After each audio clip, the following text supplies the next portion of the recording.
Cristo, el vencedor del mundo. Pero confiad, yo he vencido al mundo. Juan 16:33. Cuando fueron pronunciadas estas palabras, nuestro Salvador estaba a punto de dejar a sus discípulos para ir a su muerte por ellos. Su gran preocupación era que no estuvieran demasiado descorazonados por las aflicciones que se les vendrían encima. Él deseaba preparar sus mentes para las amargas penas que les esperaban mientras los poderes de las tinieblas y los hombres del mundo hacían su voluntad en él.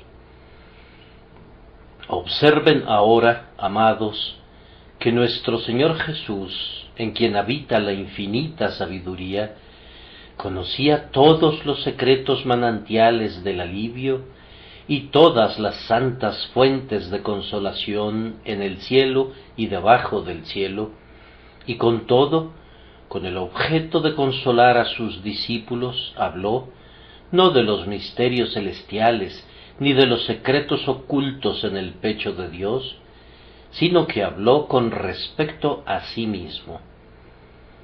¿No nos enseña con esto que no hay mejor bálsamo para el corazón como Él mismo, que no hay consolación de Israel comparable con su persona y su obra? Si aún este divino Bernabé, este primogénito hijo de consolación, como lo es el propio Señor, tiene que apuntar a lo que Él mismo ha hecho, pues sólo así puede hacer que sus seguidores cobren ánimo, entonces, cuán sabio es que los ministros prediquen mucho sobre Jesús a manera de estímulo para los afligidos del Señor, y cuán prudente es que quienes lloran pongan la mira en Él para recibir el consuelo que necesitan. Confiad, dice, yo, algo acerca de Él mismo, yo he vencido al mundo. Así que, amados, en cualquier tiempo de depresión espiritual, acudan presurosos al Señor Jesucristo. Siempre que los afanes de esta vida los opriman y que su camino parezca áspero para sus pies cansados, vuelen con presteza a su Señor. Pudiera haber otras fuentes de consuelo, y las hay, pero no serían adecuadas para ustedes en todo momento, pero en Él habita tal plenitud de consuelo que ya sea en verano o en invierno, siempre están fluyendo los torrentes de alivio. En su prosperidad o en su penuria, y sin importar el origen de su problema, pueden recurrir a Él de inmediato y verán que fortalece las manos cansadas y afirma las rodillas endebles. Me viene a la mente este comentario adicional. Por el tono que asumió el Señor Jesús, tiene que ser algo más que hombre. Hay ciertas personas que niegan la deidad de nuestro Señor, y sin embargo, tienen una buena opinión de Jesús como hombre. Han expresado, ciertamente, muchas cosas altamente elogiosas respecto a su carácter. Pero yo me pregunto por qué no les sorprende que haya mucha arrogancia, presunción, orgullo, egoísmo y todo ese tipo de vilezas en este hombre, si sólo fuera un hombre. Pues qué hombre bueno a quien desearían imitar diría a otros: confiad, yo he vencido al mundo. Esto es demasiado, definitivamente, para que un simple hombre lo diga. El Señor Jesucristo hablaba frecuentemente acerca de sí mismo y acerca de lo que había hecho, y se encomiaba ante sus discípulos como no habría podido hacerlo nunca nadie que fuera simplemente un hombre de una mente humilde. El Señor era, en verdad, manso y humilde de corazón, pero nadie con ese carácter se lo habría dicho a los demás. Hay una inconsistencia aquí que nadie podría explicar, sino quienes creen que Él es el Hijo de Dios. si se entiende que es divino, si se le ubica en su verdadera posición como hablando a sus discípulos desde la excelencia de su deidad, entonces ¿se puede comprender que hable de esa manera? Sí, y se vuelve algo infinitamente decoroso y hermoso. Si se negara su deidad, yo soy uno que sería muy incapaz de entender cómo pudieron haber salido jamás de sus labios las palabras que estamos considerando y otras semejantes, pues nadie se atrevería a decir que era jactancioso. Bendito seas, oh Hijo del Hombre, pues eres también Hijo de Dios, y por tanto no sólo nos hablas con la comprensiva ternura de un hermano humano, sino con la majestuosa autoridad del unigénito del Padre. Divinamente condescendientes son tus palabras: yo he vencido al mundo. Si miran este alegato de Jesús sin el ojo de la fe, ¿no parecería algo extraordinario? ¿Cómo podía decir el varón traicionado de Nazaret: yo he vencido al mundo? Podemos imaginar a Napoleón hablando así después de haber aplastado a las naciones bajo sus pies y haber cambiado el mapa de Europa a voluntad. Podemos imaginar a Alejandro hablando así después de haber saqueado los palacios de Persia y de llevar cautivos a sus antiguos monarcas. Pero, ¿quién es este que habla de esta manera? Es un Galileo que viste una túnica de campesino y que se relaciona con los pobres y los caídos. No tiene ni riquezas, ni rango en el mundo, ni honor entre los hombres, y sin embargo, dice que ha vencido al mundo. Está a punto de ser entregado en manos de sus enemigos por su propio vil seguidor, y luego será llevado a juicio y a la muerte. Y con todo dice: yo he vencido al mundo. Está poniendo su ojo en su cruz con toda su vergüenza y también en su muerte subsiguiente, y sin embargo dice: yo he vencido al mundo. No tenía dónde recostar su cabeza, no tenía a ningún discípulo que diera la cara por él, pues acababa de decir: seréis esparcidos cada uno por su lado, y me dejaréis solo. Iba a ser acusado de blasfemia y sedición, y sería llevado delante del juez, y no tenía a nadie que contara su generación. Iba a ser entregado a la brutal soldadesca para ser escarnecido y tratado despreciativamente y escupido. Sus manos y sus pies iban a ser clavados a una cruz para que tuviera la muerte de un criminal, y con todo dice: yo he vencido al mundo. Cuán maravilloso y sin embargo cuán cierto es. Él no hablaba a la manera de la carne ni según la visión del ojo. Tenemos que usar aquí la óptica de la fe y mirar dentro del velo, y entonces veremos no solamente la despreciada persona física del Hijo del Hombre, sino el alma que moraba en su interior, noble e invencible, que transformó a la vergüenza en honor y a la muerte en gloria. Que Dios el Espíritu Santo nos capacite para ver lo interior a través de lo exterior y ver cuán maravillosamente la ignominiosa muerte fue el áspero vestido que ocultó la victoria sin par a los ojos miopes del hombre carnal. Los 2 últimos domingos he hablado de nuestro Señor Jesucristo, primero como el fin de la ley, y después como el vencedor de la antigua serpiente. Ahora vamos a hablar de Él como el vencedor del mundo. Dirigiéndose a sus discípulos les dijo: confiad, yo he vencido al mundo. Ahora, ¿cuál es este mundo del que habla? ¿Y cómo lo ha vencido? ¿Y qué confianza hay en ese hecho para nosotros? ¿Cuál es este mundo al que hace referencia? Casi no conozco otra palabra que sea usada con tantos sentidos como esta palabra mundo. Si buscan en sus Biblias encontrarán que la palabra mundo se usa con significados ampliamente diferentes, pues hay un mundo que Cristo hizo. En el mundo estaba y el mundo por él fue hecho, esto es, el mundo físico. Hay un mundo que Dios amó de tal manera que dio a su Hijo unigénito para que todo aquel que en él cree no se pierda. Hay diversas formas de este significado favorable. Luego hay un mundo, el mundo que se describe aquí, el mundo entero que está bajo el maligno, un mundo que no conoce a Cristo, pero que está perennemente opuesto a Él, un mundo por el cual Él dice que no ora, y un mundo que no quiere que amemos. No améis al mundo, ni las cosas que están en el mundo.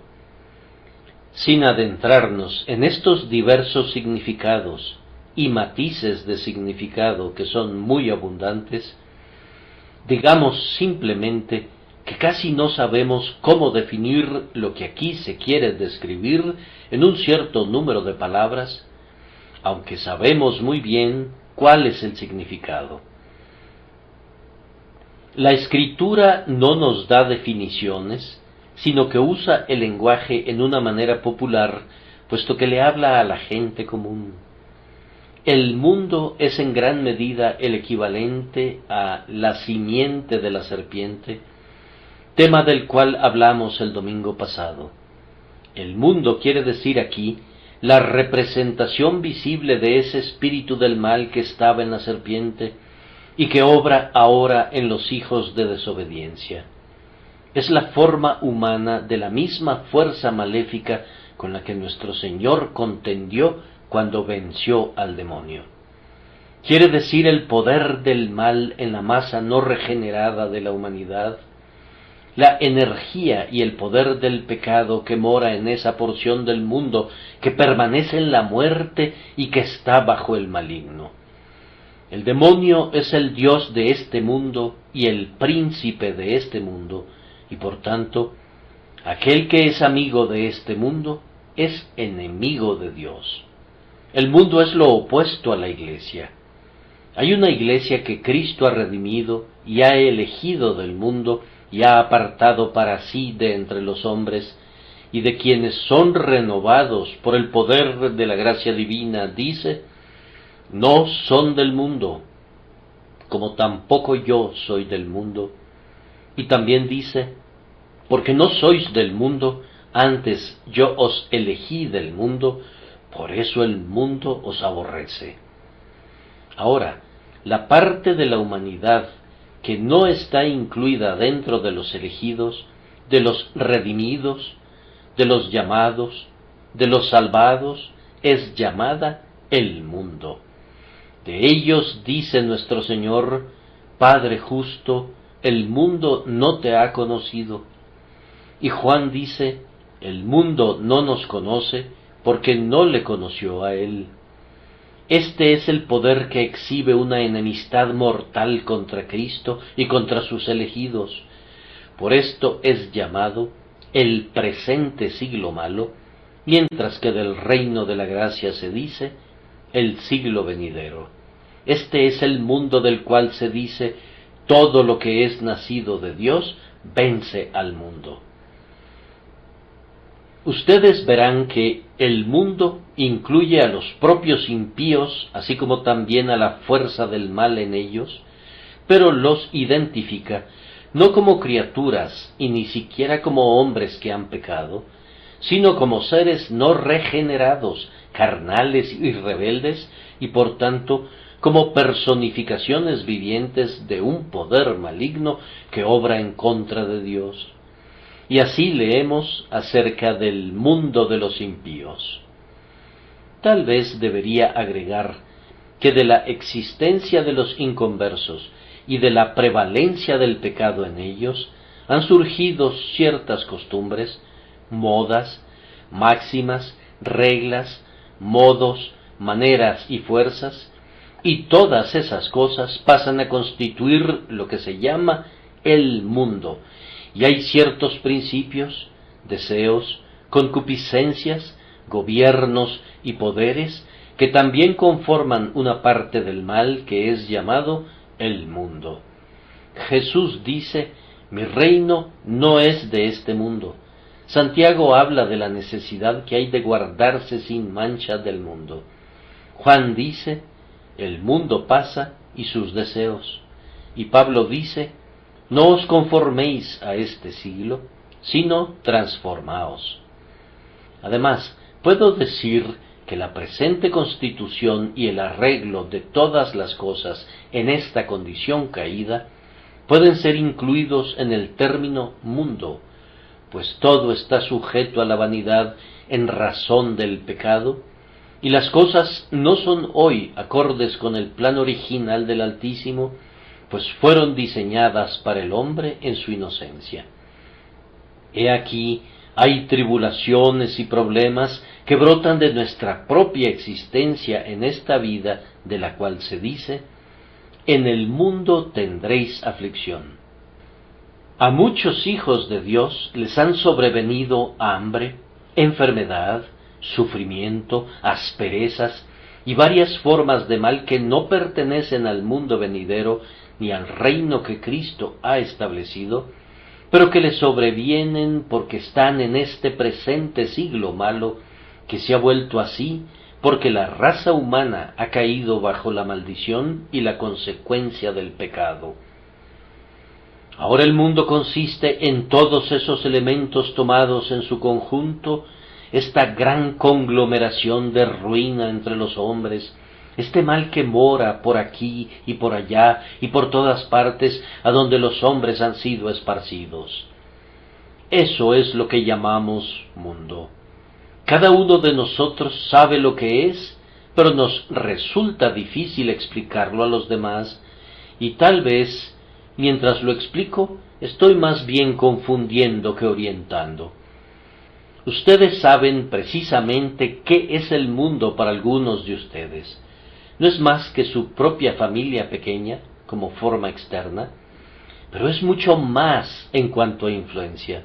Su mundo real podría estar confinado a su propia casa, pero los mismos principios que entran en el círculo doméstico invaden reinos y estados. Para otros el mundo tiene una amplia extensión, ya que necesariamente se encuentran con hombres impíos en los negocios, y tienen que hacerlo a menos que salgan completamente fuera del mundo, lo cual no es parte del plan de nuestro Señor, pues Él dice: no ruego que los quites del mundo. Para algunos que miran a la masa entera de la humanidad, y que son llamados a considerar cuidadosamente a todos, porque tienen que ser mensajeros de Dios para ellos, las tendencias y las inclinaciones de la mente humana hacia lo que es malo, y el espíritu de las acciones de los hombres realizadas en contra de Dios en todas las naciones y épocas, todas estas cosas entran a formar parte del mundo para ellos. Pero, sea como sea, es algo de lo que seguramente provendrá la tribulación para nosotros, según nos dice Cristo. Pudiera venir en la forma de una tribulación temporal, de alguna forma u otra. Pudiera venir en la forma de una tentación que se posará sobre nosotros, proveniente de nuestros semejantes. Pudiera venir en la forma de persecución, en mayor o menor medida, según nuestra posición, pero vendrá. En el mundo tendréis aflicción. Somos forasteros en un país enemigo, y la gente de la tierra en la que permanecemos no es amiga nuestra, y no nos ayudará en nuestro peregrinaje al cielo. Todos los seres humanos espirituales en el mundo son amigos nuestros, pero por otra parte, al igual que nosotros, están en el mundo pero no son del mundo. Del reino de este mundo del que Satanás es señor, tenemos que esperar una fiera oposición contra la que tenemos que contender hasta llegar a la victoria, si hemos de entrar en el reposo eterno.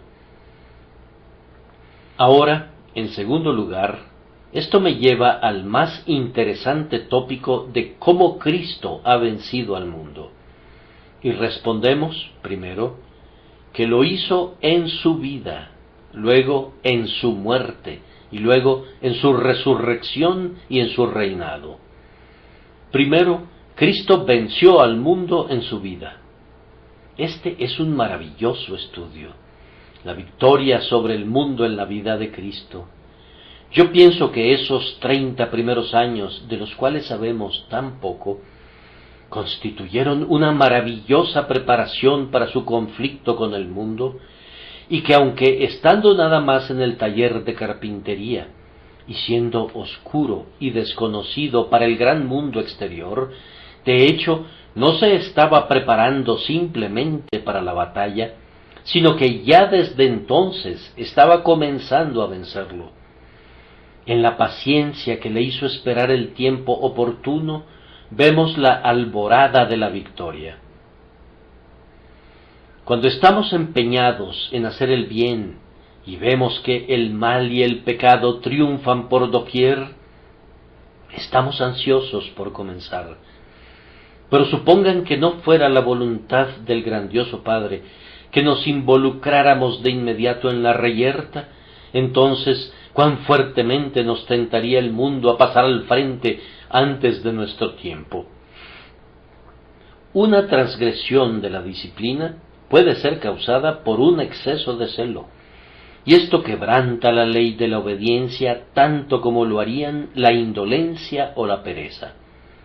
Se consideraba que el soldado romano era culpable cuando, habiéndosele dado órdenes al ejército de que nadie diera un golpe en ausencia del líder, pasaba al frente y mataba a un francés. Si bien era un acto de valor, iba en contra de la disciplina militar y habría podido tener funestos resultados, y por eso era condenado. Lo mismo nos sucede algunas veces. Antes de que estemos listos, antes de que hayamos recibido nuestra comisión, tenemos prisa por pasar al frente y matar al enemigo.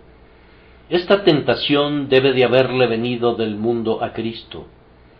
Muchas veces, al oír lo que estaba sucediendo en el reino del error y de la hipocresía, de no haber sido porque él era incapaz de tener deseos indebidos, sus benevolentes impulsos hubieran podido sugerirle que se levantara y actuara. Sin duda estaba dispuesto a sanar a los enfermos. ¿Acaso no estaba llena la tierra de seres sufrientes? De buena gana hubiera salvado almas. ¿Acaso no estaban descendiendo por miles al abismo? De buena gana hubiera refutado el error, pues la falsedad estaba realizando una labor mortal, pero aún no había llegado su hora. Sin embargo, nuestro Señor y Maestro no tenía nada que decir hasta que su Padre le ordenara hablar. Sabemos que sentía un fuerte impulso de trabajar, pues cuando subió al templo dijo: ¿No sabíais que en los negocios de mi Padre me es necesario estar? Esa pregunta revelaba el fuego que ardía en el interior de su alma, y sin embargo no predicaba, ni sanaba, ni disputaba, antes bien permaneció aún en la oscuridad todos esos 30 años, porque Dios así lo quería. Cuando Dios quiere que estemos callados, estamos cumpliendo mejor su voluntad si estamos callados, pero con todo, quedarse quieto y tranquilo durante tanto tiempo fue un ejemplo maravilloso de cómo todo lo que lo rodeaba no podía dominarlo, ni siquiera cuando parecía obrar al parejo con su filantropía.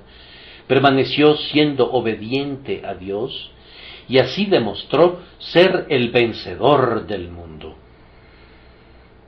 Cuando aparece en la escena de la acción pública, ustedes saben cómo vence al mundo de muchas maneras. Primero, permaneciendo siempre fiel a su testimonio. Nunca lo modificó ni cambió una sola palabra para agradar a los hijos de los hombres. Desde el primer día en que comenzó a predicar hasta la última frase que dijo, expuso toda la verdad y sólo la verdad sin la coloración del sentimiento prevaleciente y sin la contaminación del error popular.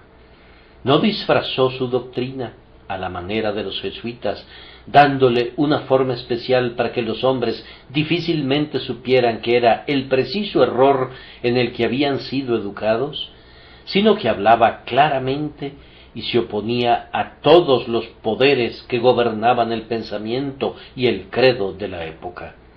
Él no escoltaba a la verdad, permitía que la verdad peleara sus propias batallas a su manera, y ustedes saben cómo ella descubre su pecho ante los dardos de sus antagonistas y cómo encuentra su escudo y su lanza en su propia vida inmutable, inmortal e invulnerable.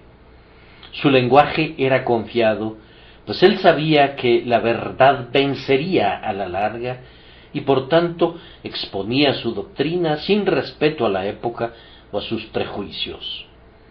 No creo que puedan decir eso del ministerio de alguien más, ni siquiera del mejor y del más valeroso de sus siervos. Podemos ver, mirando a Lutero, al grande y glorioso Lutero, cómo el romanismo más o menos matizaba todo lo que hacía, y la oscuridad de la época arrojaba alguna penumbra incluso sobre el alma serena y firme de Calvino. De cada uno de los reformadores tenemos que decir lo mismo. Por relucientes que fueran todas esas estrellas, no se mantuvieron sin ser manchados por la esfera en la que brillaron. Todo hombre es afectado más o menos por su época, y cuando leemos la historia estamos obligados a hacer continuas concesiones, pues todos nosotros admitimos que no sería justo juzgar a los hombres de épocas anteriores con la norma del siglo XIX. Pero, señores, ustedes pueden examinar a Cristo Jesús, si quieren, bajo la luz del siglo XIX, si es que esa fuera luz. Pueden juzgarle según la norma de cualquier siglo, sí, pueden juzgarlo con la brillante luz del trono de Dios. Su enseñanza es la verdad pura, sin ninguna mezcla, y pasará la prueba del tiempo y de la eternidad. Su enseñanza no fue afectada por el hecho de haber sido judío, ni por la prevalencia de la tradición rabínica, ni por el auge de la filosofía griega, ni por ninguna otra de las peculiares influencias que entonces prevalecían. Su enseñanza estaba en el mundo, pero no era del mundo ni estaba contaminada por él.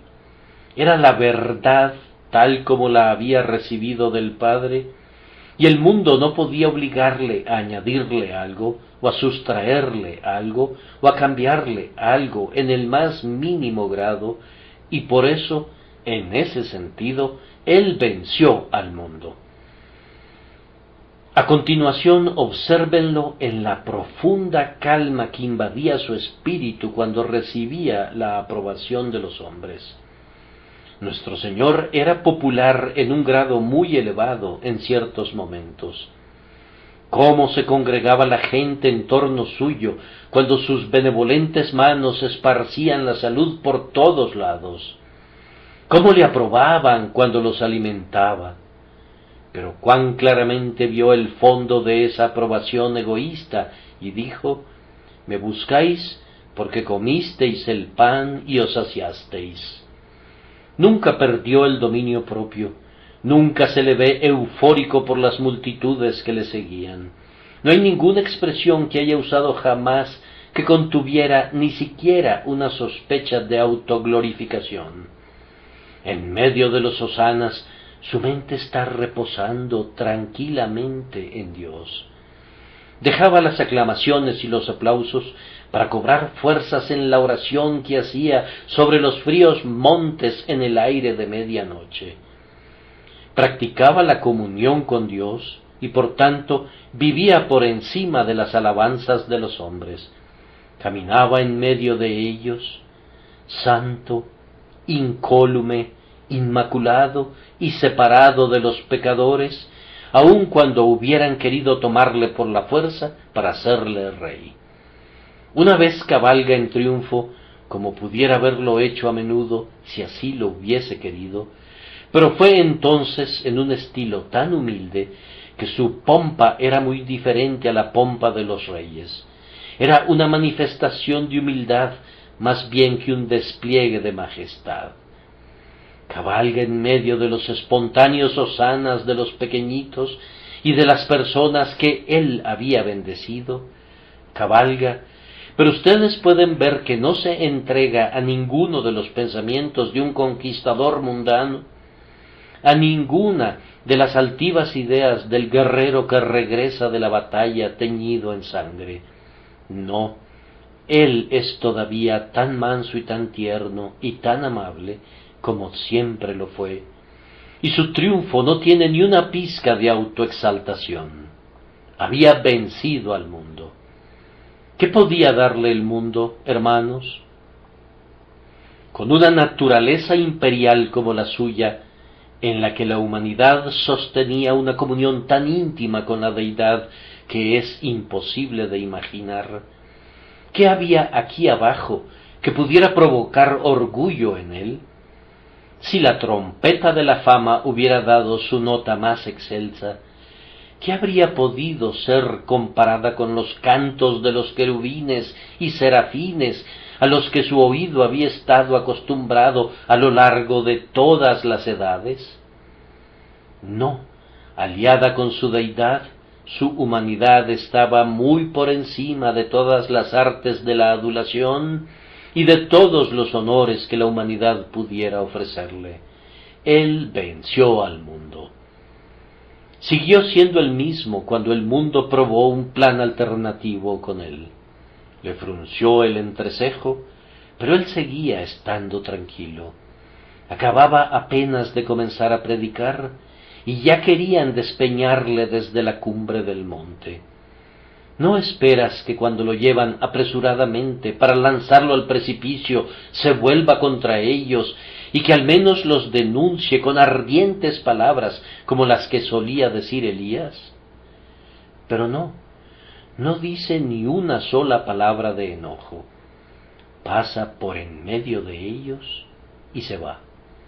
En la sinagoga con frecuencia crujían contra él sus dientes llenos de malicia, pero si alguna vez fue movido a la indignación, no fue por alguna cosa dirigida en contra suya. Siempre lo soportó todo, y casi nunca dijo una palabra a manera de réplica para los ataques meramente personales. Si apilaban calumnias en su contra, él seguía adelante tan tranquilamente como si no le hubiesen ultrajado ni hubiesen deseado matarle. Cuando es conducido delante de los jueces, vemos qué diferencia hay entre el Señor y su siervo Pablo. Le golpean, pero él no dice como Pablo: Dios te golpeará a ti, pared blanqueada. No, sino que como una oveja delante de sus trasquiladores, enmudece y no abre su boca. Si hubieran podido hacerle enojar, le habrían vencido, pero él seguía amando. Era amable, tranquilo, paciente, sin importar cuánto le provocaran. Señálenme alguna palabra de impaciencia. No hay ni siquiera una tradición de una mirada airada que fuera motivada por alguna ofensa que le hubieran infligido. No podían apartarlo de sus propósitos de amor, ni tampoco podían hacerle decir algo o hacer algo que fuese contrario al amor perfecto. No manda que descienda fuego del cielo, no ordena que salgan osas del bosque para devorar a los que se han burlado de él.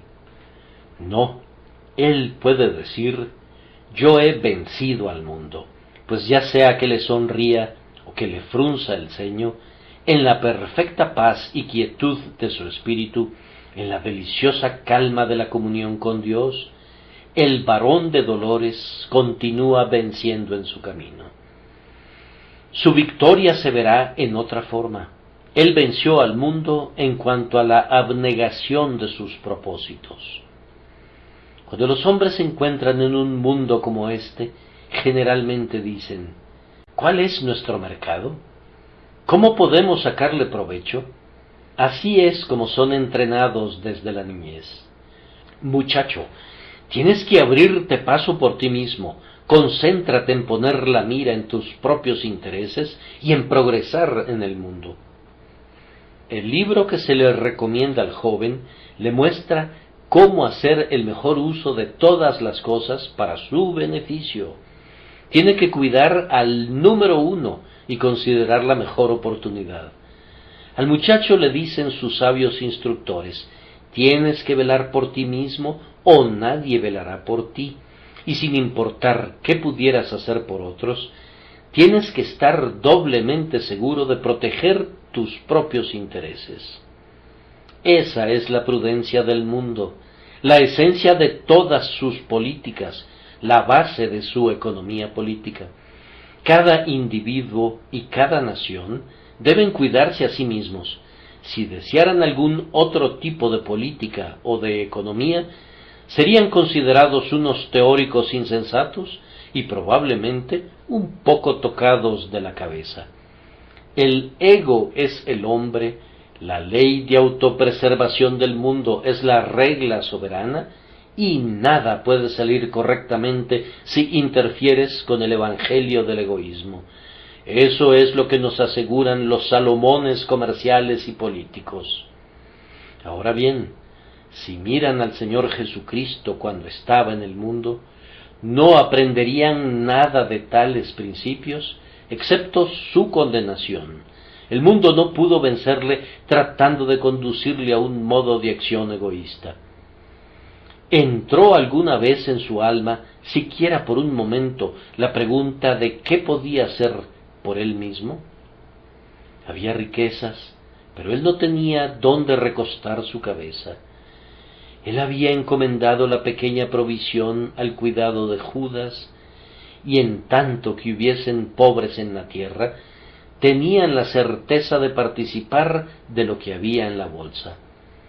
Él le daba tan poca importancia a la propiedad y a las provisiones y a los fondos que ninguno de sus 4 biógrafos hace alguna mención de tales cosas. Él se había levantado entera y completamente por encima del mundo en ese sentido, pues fuera cual fuera el mal con que los más despreciables infieles acusaron alguna vez a nuestro Señor, hasta donde yo sé, nunca lo acusaron de avaricia, o de ambición, o de egoísmo de cualquier forma. Él había vencido al mundo. El Maestro también venció al mundo en que no se rebajó a usar su poder. Él no usó esa forma de poder que es típica del mundo aún para propósitos altruistas. Puedo concebir que un hombre, a una parte del Espíritu de Dios, deje atrás las riquezas y desee únicamente la promoción de algún gran principio que se ha apoderado de su corazón. Pero usualmente notarán que cuando los hombres han hecho eso, han estado dispuestos a promover el bien por medio del mal, o al menos han juzgado que los grandes principios podían ser fomentados por la fuerza de las armas, o por sobornos, o por la política. Mahoma había entendido una gran verdad cuando dijo: no hay Dios sino Dios. La unidad de la deidad es una verdad de un supremo valor, pero por otra parte, he aquí el medio a ser usado para la propagación de esa gran verdad. La cimitarra: corten las cabezas de los infieles. Si tienen falsos dioses o no reconocen la unidad de la deidad, no merecen vivir. ¿Pueden imaginar al Señor Jesucristo haciendo eso? Vamos, entonces el mundo le habría vencido, pero Él venció al mundo en el sentido de que no iba a emplear en el más mínimo grado esta forma de poder. Él hubiera podido reunir una tropa junto a sí, y su heroico ejemplo conjuntamente con su milagroso poder pronto habrían arrasado con el imperio romano y habrían convertido a los judíos, y luego, a través de Europa y Asia y África, sus victoriosas legiones habrían ido pisoteando toda manera de mal, y con la cruz por pendón y la espada por arma, los ídolos habrían caído y el mundo entero habría sido llevado a postrarse a sus pies. Pero no, cuando Pedro desenvaina la espada, él le dice: vuelve tu espada a su lugar, porque todos los que tomen espada, a espada perecerán. Bien dijo: mi reino no es de este mundo. Si mi reino fuera de este mundo, mis servidores pelearían. Y si así lo hubiese querido, él habría podido aliar a su iglesia con el Estado, tal como lo han hecho en estos degenerados tiempos sus equivocados amigos, y entonces habrían podido existir leyes penales contra quienes se atrevieran a disentir, y habrían habido forzadas contribuciones para el apoyo de su iglesia y cosas semejantes. Me atrevo a decir que ustedes han leído que se hacen tales cosas, pero no en los evangelios ni en los hechos de los apóstoles. Quienes olvidan al Cristo de Dios son los que hacen estas cosas, pues Él no usa ningún instrumento, sino el amor, ninguna espada, sino la verdad, ningún poder, sino el eterno Espíritu, y en el propio hecho de hacer a un lado a todas las fuerzas mundanas, venció al mundo. Así también, hermanos, venció al mundo por su valentía frente a la élite del mundo, pues muchos varones que han desafiado el enojo de la multitud no pueden soportar las críticas de los pocos seres que piensan que han monopolizado toda la sabiduría. Pero Cristo se enfrenta al fariseo y no le rinde honor a su filacteria. Confronta al saduceo y no cede ante su imperturbable filosofía, ni oculta las dificultades de la fe para escapar a su escarnio. Y desafía también al herodiano, quien es el político mundano, y le da una réplica que no tiene respuesta. Él es el mismo delante de todos ellos, es el amo en todas las posiciones, y vence a la sabiduría y a la supuesta inteligencia del mundo con su propio testimonio sencillo de la verdad, y más que nada venció al mundo en su vida por la constancia de su amor. Él amó a los más indignos de ser amados, amó a los que le odiaban, amó a los que le despreciaban. Ustedes y yo dejamos de amar cuando recibimos un tratamiento ingrato, y entonces somos vencidos por el mundo, pero Él se apegó a su gran objetivo. A otros salvó, a sí mismo no se puede salvar. Y muere con esta oración en sus labios: Padre, perdónalos, porque no saben lo que hacen. Sin la más mínima amargura, bendito Salvador, tú eres al final tan tierno como al principio. Hemos visto espíritus buenos, llenos de generosidad, que han tenido que tratar con una generación maligna y perversa, y que por fin se han vuelto duros y fríos. Nerón, que llora cuando firma la primera sentencia de muerte de un criminal, al final llega a atragantarse con la sangre de sus súbditos. Así se marchitan las dulces flores en una nociva corrupción. En cuanto a ti, precioso Salvador, tú estás siempre fragante de amor. Ninguna mancha hay en tu hermoso carácter, aunque atravieses por un camino cenagoso. Tú eres tan amable para con los hombres en tu partida, como lo fuiste en tu venida, pues tú has vencido al mundo. Solo puedo decir en el siguiente punto que Cristo venció al mundo por su muerte, porque, por un asombroso acto de abnegación, el Hijo de Dios le dio un golpe mortal al principio del egoísmo, que es la propia alma y la sangre vital del mundo.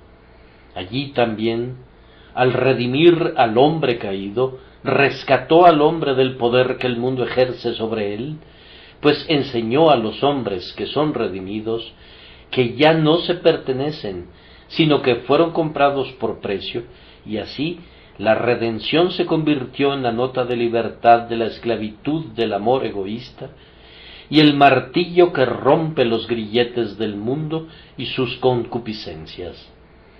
Al reconciliar a los hombres con Dios por medio de su grandiosa expiación, también les ha quitado la desesperación que los hubiera mantenido sumidos en el pecado y que los hacía esclavos voluntarios del mundo.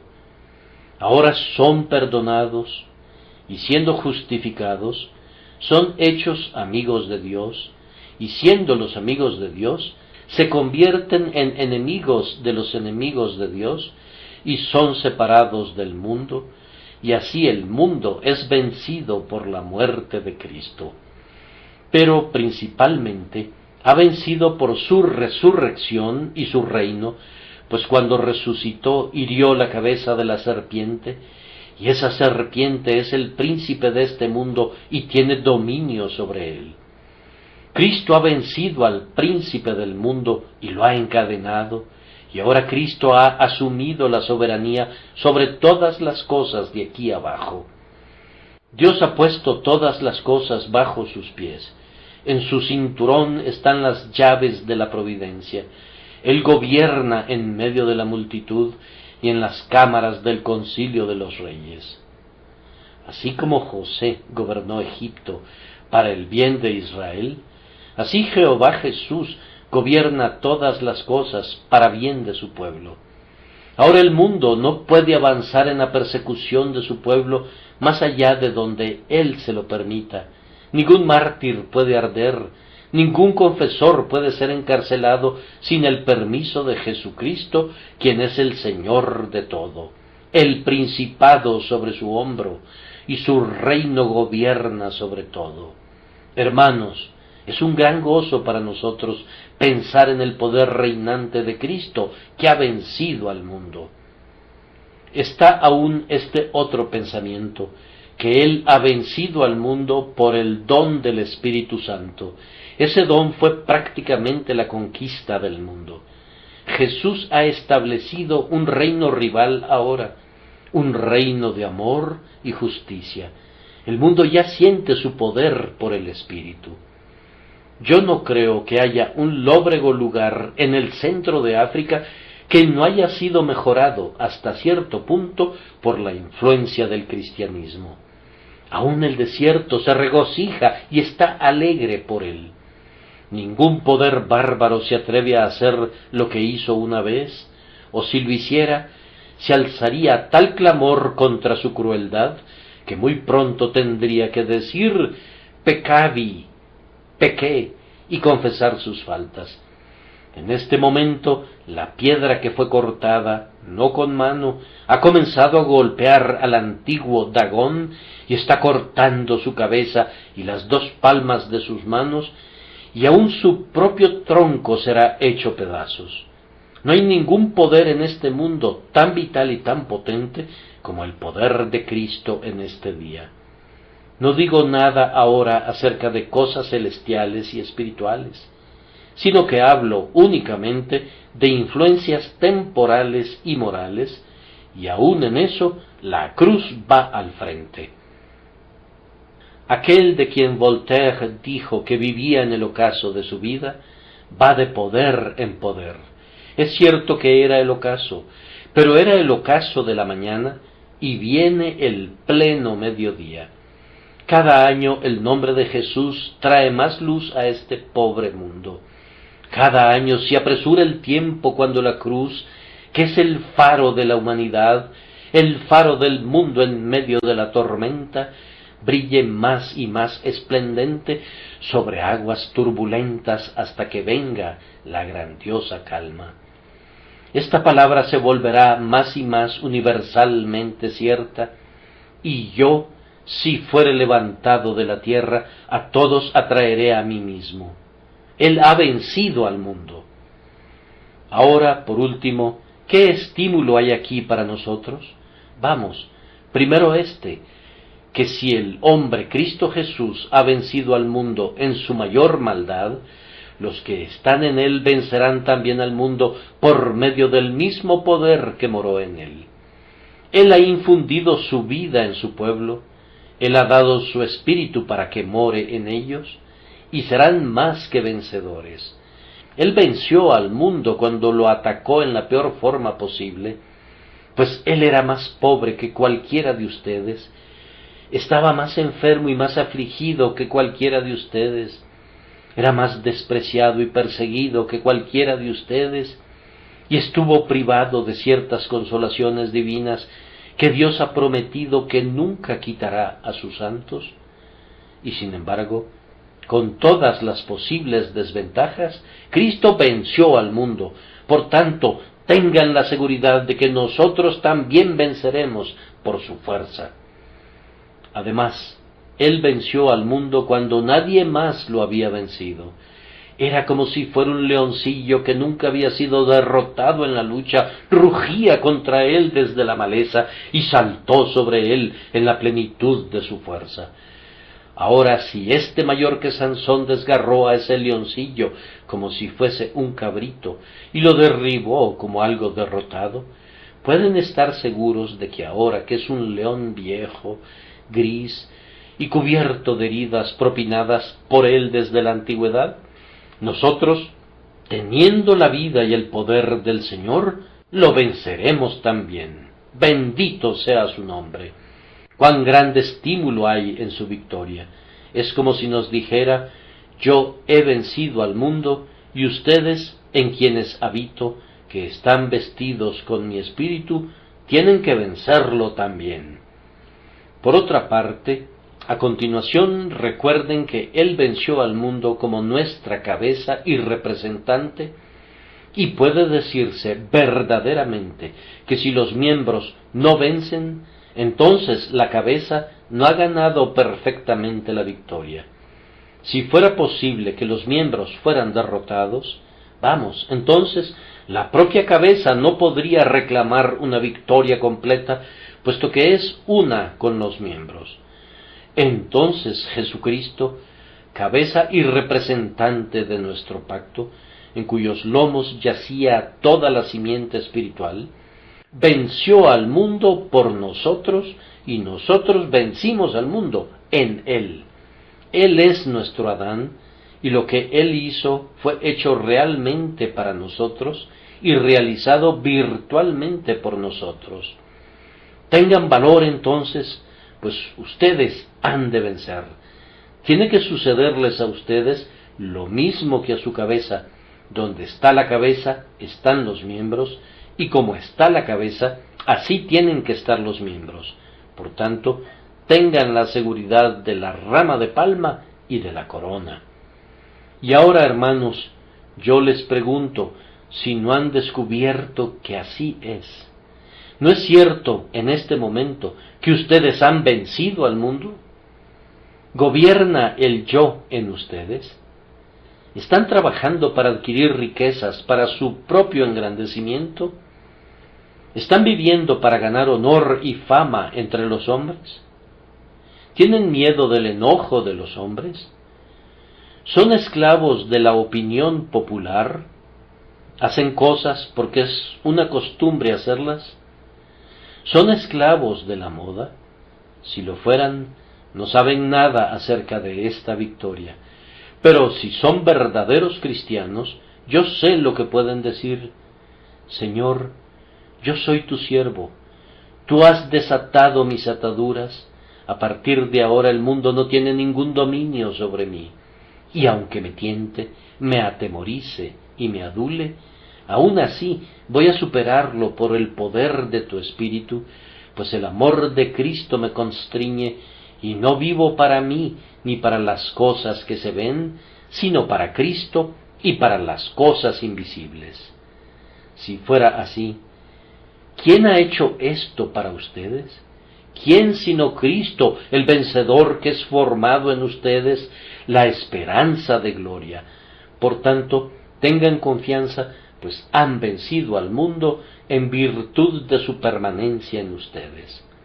Entonces, hermanos, regresemos al mundo y sus tribulaciones sin miedo. sus aflicciones no pueden hacernos daño. En el proceso obtendremos bien, así como lo hace el trigo en la trilla. Salgamos a combatir al mundo, pues no puede vencernos. No ha habido todavía un hombre con la vida de Dios en su alma a quien el mundo entero haya podido subyugar. Es más, el mundo entero, conjuntamente con el infierno, no pueden vencer al menor bebé en la familia del Señor Jesucristo.